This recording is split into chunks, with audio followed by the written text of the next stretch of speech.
They don't. They can't. They couldn't go to war.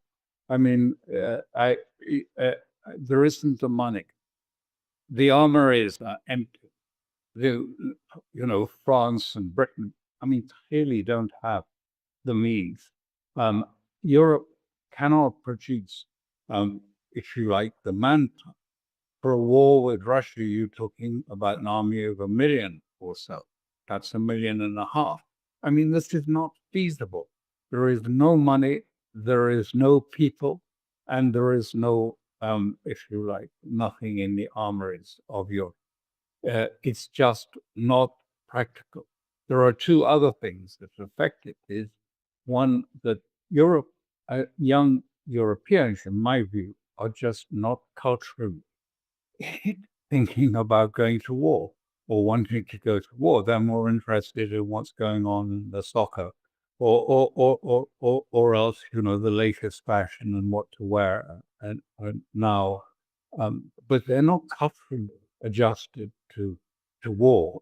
And they are, to be brutally frank, too soft to go to war in many ways.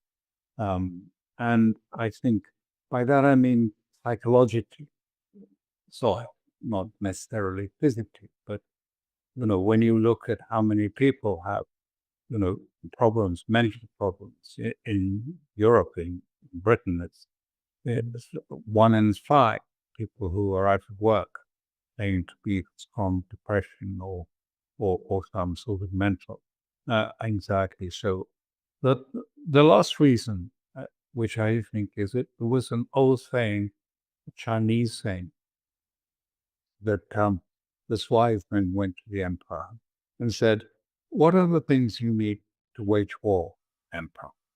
And the emperor said, "Well, food, weapons, and trust." And the wise man said, "Well, if you only had one, which would you choose?" And he said, "Trust." Well, there's no trust in Europe. For would you send your children off to fight for Macron or Merz or Starmer? I don't think so. There's just no trust. Look at their standing in the polls. I mean, really catastrophic. So I don't think there's going to be really much sense. But where it's dangerous is because, and I was in Moscow a couple of weeks ago for a week or so, and they understand what I've just said. I mean, and I think they would understand it in a very rational way, and they understand, that Europe could probably put at the absolute maximum, 100 to 100,000 men on the ground to fight, not nearly enough to fight a big army like Russia. They understand that, but they keep coming back to the question you posed. Why do we hear war, war, war? And I think they understand, therefore, that what we're talking about is not really war, not all-out war, not war as Ruth said, on our grandparents' scale with millions of peasants. What we're talking about is, if you like, a provocation, an attack that is designed to do something else. An attack, we saw the attack on the tankers in the Black Sea. We've seen all the complaints about, drones that are obviously Russian drones disturbing the airports, which have all turned out to be nonsense. And then, the threat of an aircraft flying, because it's a very narrow channel through the Baltics. And Estonia has a rock in it, which they claim to be part of their economic area. So it's very easy to sort of start a crisis. I mean, like the attacks on the tankers, and so that's I mean, the, so what does this mean? What we're talking about really is we're talking about the Second World War, and we're talking about the efforts by Churchill and by Roosevelt, who was favorable Green Plan, the Pearl Harbor. The Pearl Harbor was the opportunity to bring America into the war against Germany. I think that the Europeans are hoping that they will have the incident, the shocking incident, the shock of a Pearl Harbor, that somehow will overwhelm Trump's objection and can pull America, not Europe, but I mean Europe with it, but America essentially, because it's not possible to take on Russia on the European element alone. And I think the the problem that faces Russia is one I discussed some time ago when I was in Iran, is this, and it was really outlined to me by Abdullahian, who was the foreign minister, who was killed in that helicopter crash, if you recall, the leadership of Iran.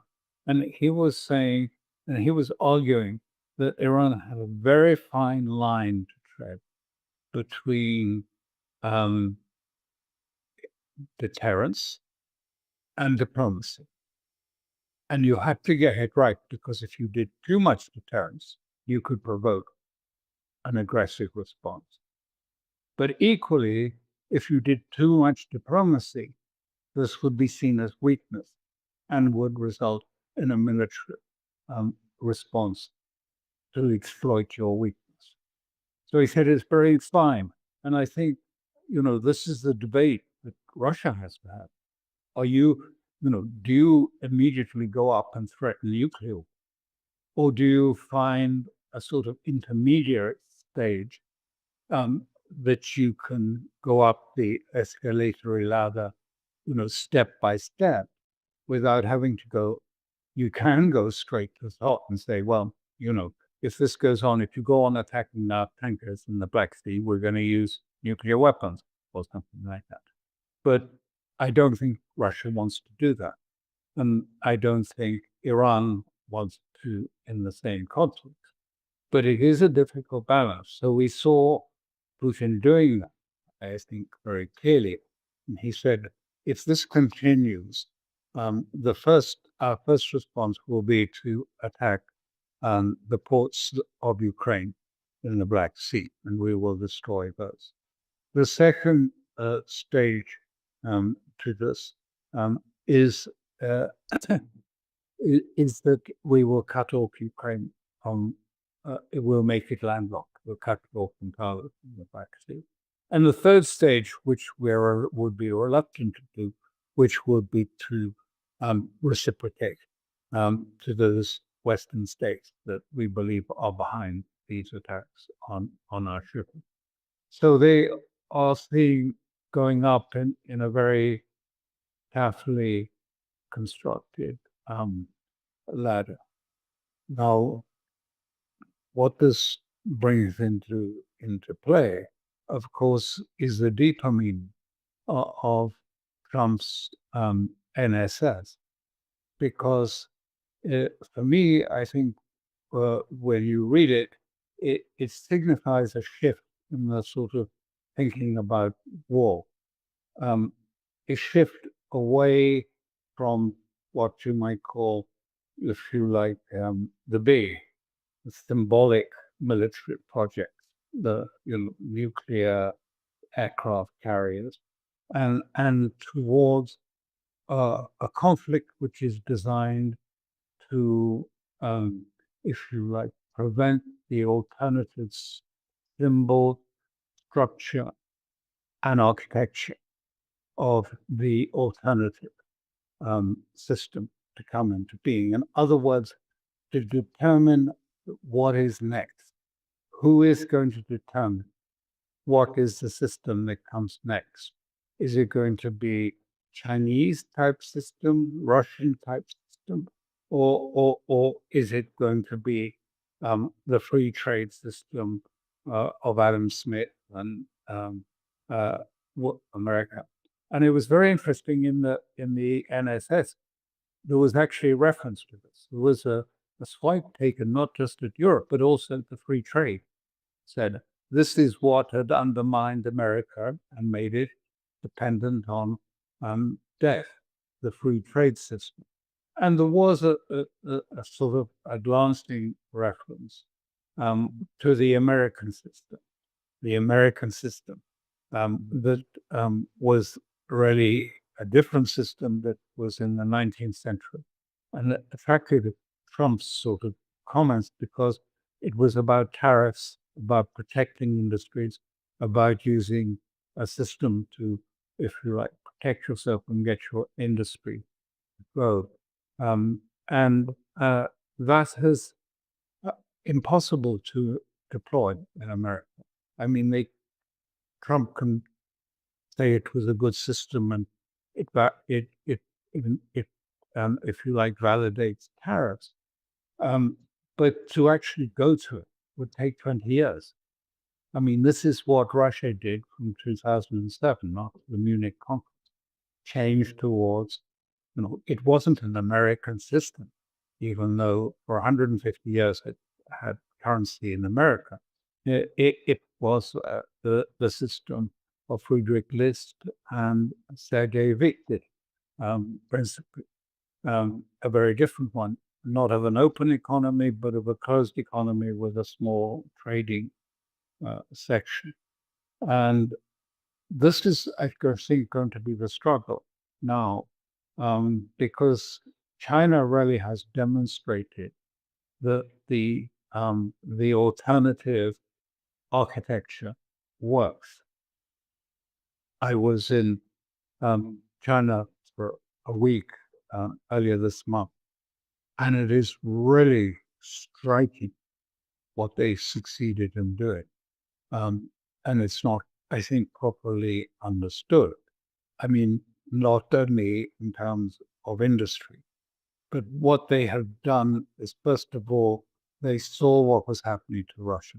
They saw when the sanctions, when the tariffs were put on Russia, when the ruble was attacked by dropping the price of oil. At one point, it became actually a negative price of oil. They saw all these things, and like Putin, decided self-sufficiency is the only answer to this. We have to be completely self-sufficient, and we have to get away from dependency on the United States. And they've done that. And really, they're dependent only on a few things like aircraft and certain ships and certain things, but largely they are not. And in fact, they reversed it because it's now America that is more dependent on Chinese supply lines than Chinese are dependent on American components. So they've made themselves self-sufficient. But really the important story, and the one that I don't think is understood so much, is the AI. They haven't gone down the American route of big data centers. I mean, they told me, and they were very clear, and they said, look, the American AI was based on military needs, targeting, identifying hostile targets, and then attacking Afghanistan, Iraq, Gaza. We all know how it's been used in this way, AI, to determine who in Gaza might have some connection with Hamas from telephone calls and from movement analysis. All of this required huge data centers, massive data.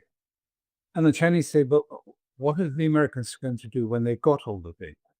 I mean, it's not necessarily good data. We see that some of it's wrong. But what are you going to do when you do this? We've done something different, the Chinese would say. We have actually diffused AI into a simple application to industry. It is really, in a sense, a sort of form of automation and robotics.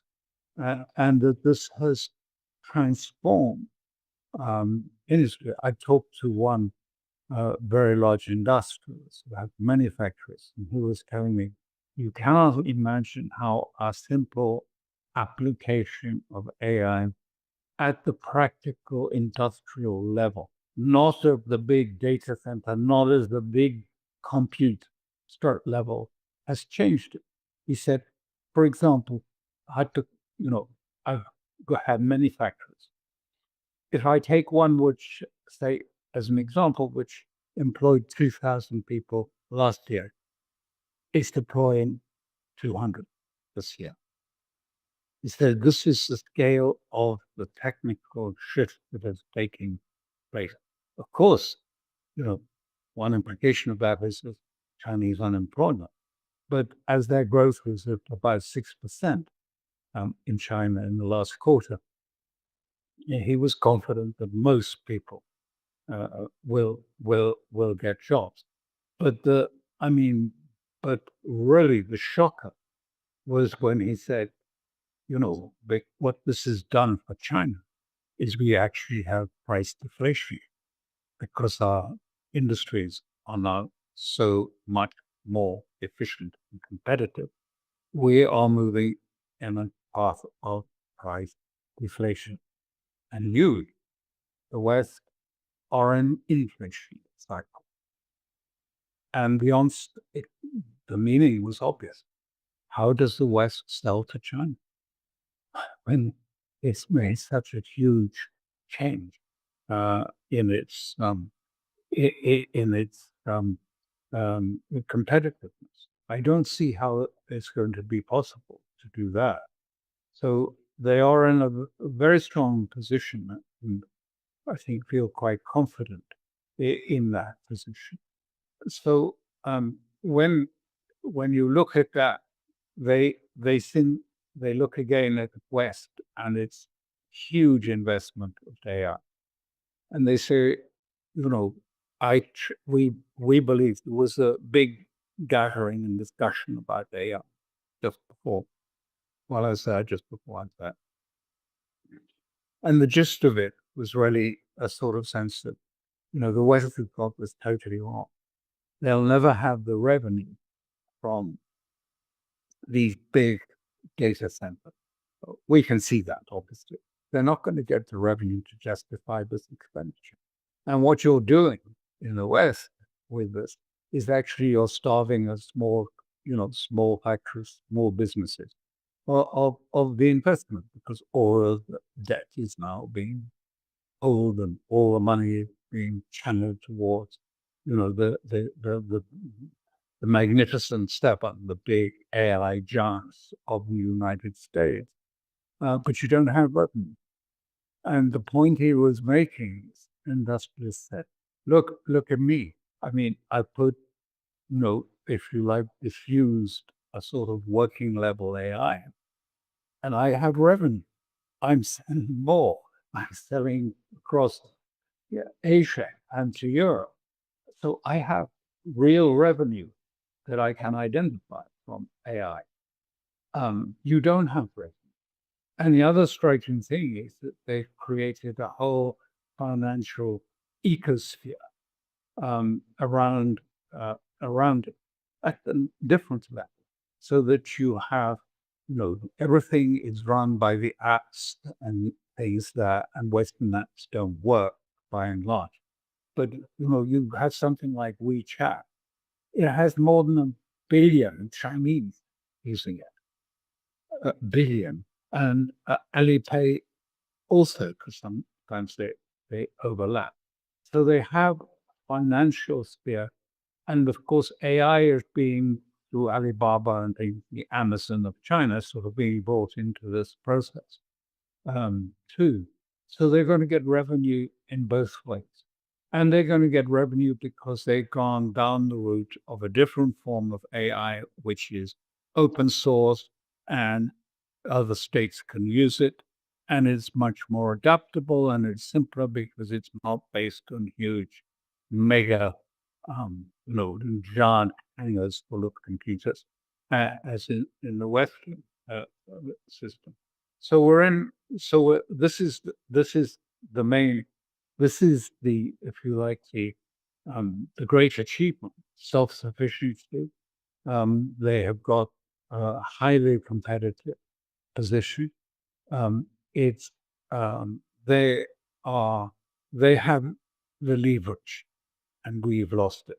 I mean, put it bluntly, they have the leverage in all these sorts of ways, and they'll have more leverage because at the end of the day, they believe.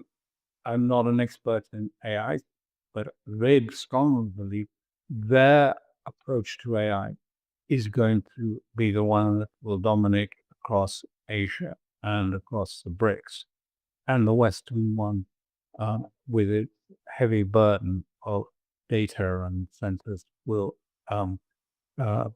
just consume too much investment and will finally crash and burn. We will see, but that's why they're very confident. And so, how does this relate today? Well, I think Venezuela shows you how it relates at the moment, because Maduro in the summer, this last summer, made an offer to Trump, which was unprecedented. I mean, he said, "You can, I will open up gold mining, oil, all our resources to American company participation in the economy. I will do all of that. You can invest and in the oil industry, and you can invest in everything." And it was really a complete sacrifice of, um, if you like, Venezuela's resources and sovereignty. You can have everything. You can be participant in everything. American companies. Some American companies were in, never left Venezuela, but one particular. But this was an offer. And what did they get from Trump? And he said this publicly, but not explained it. Hard no. No. Well, why would he do this? Why would Trump say no when he could get everything that reports to want, which is, the resources of Venezuela to back up, the over-leveraged financial system of America, to take all these resources and American companies swimming back in and taking them. Why would he say no?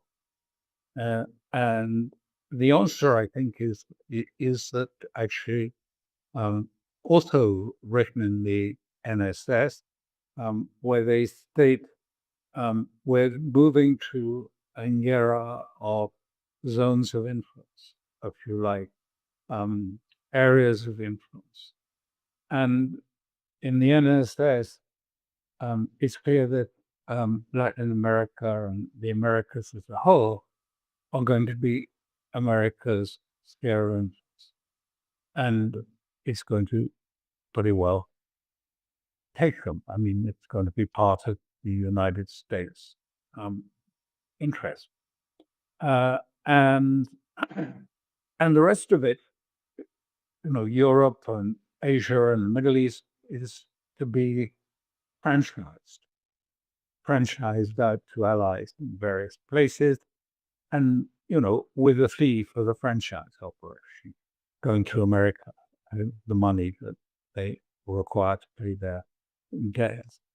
But what this is about was that in the NSS, it says that they will not, it will be only one, if you like, company in the areas where they have leverage and control.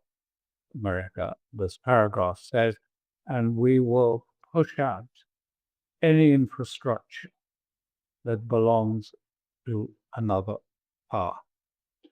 And of course, in November, what happened was Venezuela signed a deal at the Shanghai Expo with China, zero tariff deal, and also one of a private Chinese company, not a state company, but a private one, agreed to do a 20-year investment in the Venezuelan economy, in its oil company, and dealing with um, all of the fields, many of the fields. Huge investment. People on the ground, people providing it. It would be a different, um, really a huge investment by China. And that was signed at the Shanghai Expo. What does this mean then? What really are we seeing is that Trump is saying, look, these Chinese, it's not about oil.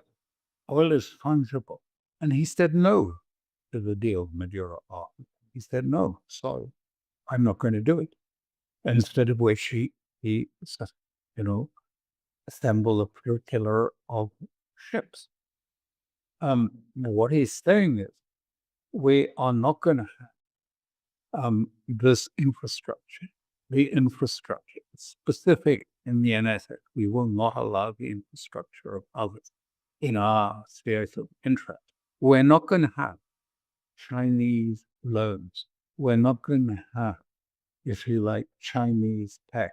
We're not going to accept Chinese corridors. We're not going to accept Chinese building ports and other infrastructure. We're going to pull that out and take it out. And we are going to only, it will be American infrastructure. This is the new, if you like, architecture, the model. Our model is going to be the American model and not the Chinese model. This is the war of architecture. They want to keep it to the American architecture and to not permit, if you like, this alternative model to get a grip into Latin America. And they're going to enforce this elsewhere. So what are all those ships doing? Well, I don't know whether they're going to attack Venezuela or not. I slightly doubt it. I think it's there to stop and to break the infrastructure of China, Russia, and Iran that is already quite deeply embedded into Venezuela. The other sort of infrastructure, if you like, the soft infrastructure, building ports, giving credit, not requiring political changes in the states they go to. This is a tactic because, the states that adopt this type of architecture are not required, if you like, to follow American foreign policy dictates. They're not required to proceed. They are required to perceive the dollar. And in the Chinese one, they're not. There's an alternative financial system. And that's why it was so clear to me when I was in China. Look, that system that I described to you, WeChat and Alipay and everything, they could unfold it across the whole of Central Asia like that. I mean, it's there. It's scaled up to 1 billion people using it in China. You could scale it across Central Asia. I don't think without much problems, but they're doing it very gently and carefully.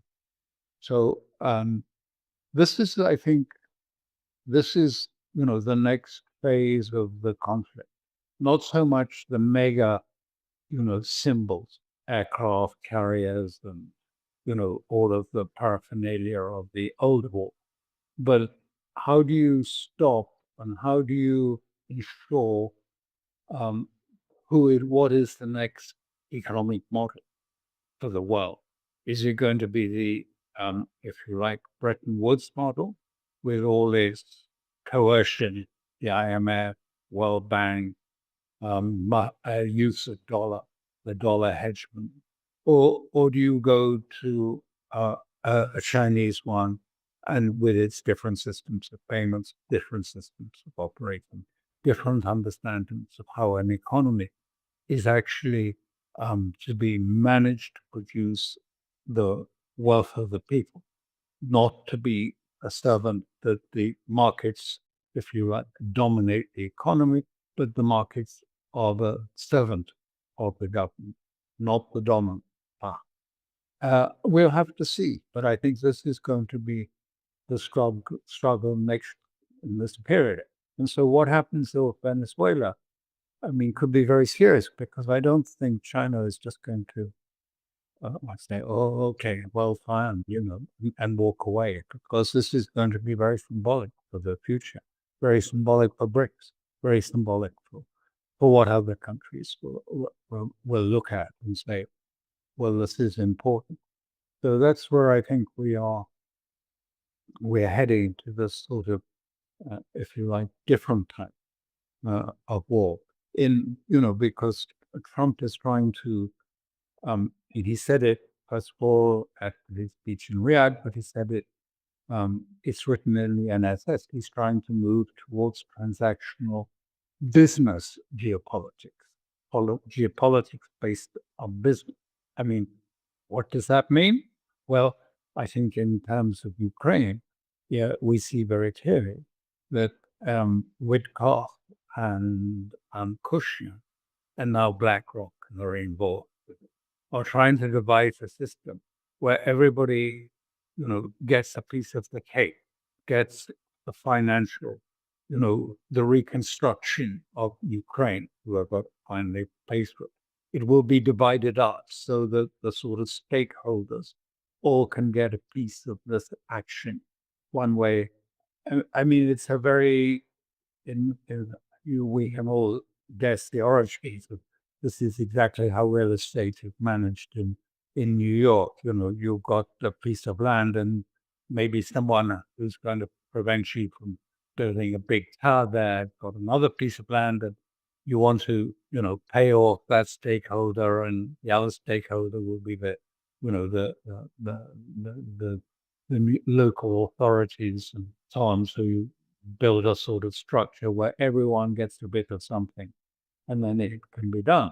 But the trouble is that, I don't think Ukraine is like that.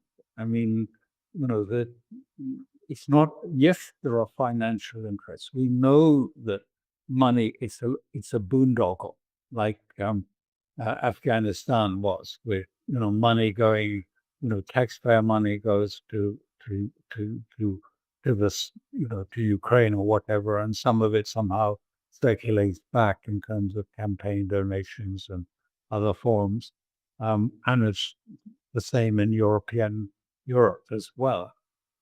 Yes, there is that part, but there's something more. Russia wants a watertight security architecture for the for Europe, not a deal, not a financial deal. They want that. Europe wants to make sure that Russia is defeated and humiliatingly defeated, and if it will not be a future actor in Europe again, one needs to be weakened so that it cannot be an actor. And of course, Russia wants to see NATO severely defeated, so that it will not simply come back and start rebuilding in Ukraine.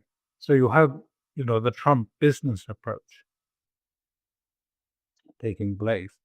And then you have, if you like, the real politic, real politic part of it, which is, what are the actual needs of Russia and of Europe, and why are you determined to block any progress with this plan to have if you like, a financialized, benefit for all, out of large sums of money. Recall that America has already said that it would like some of the frozen Russia, $100 billion from that piece, and we will use it for reconstruction in Ukraine. And of course, we'll take 50% of the profits, or BlackRock will, or whoever. And the fact that BlackRock is now engaged in these negotiations. So you have a negotiations that are just run by businessmen. There is no one actually who is there, who is writing a legally binding, detailed, carefully prepared, carefully drafted peace proposal. It's a deal, not a proper legal treaty. That's what Russia wants, and at the moment, it hasn't got that.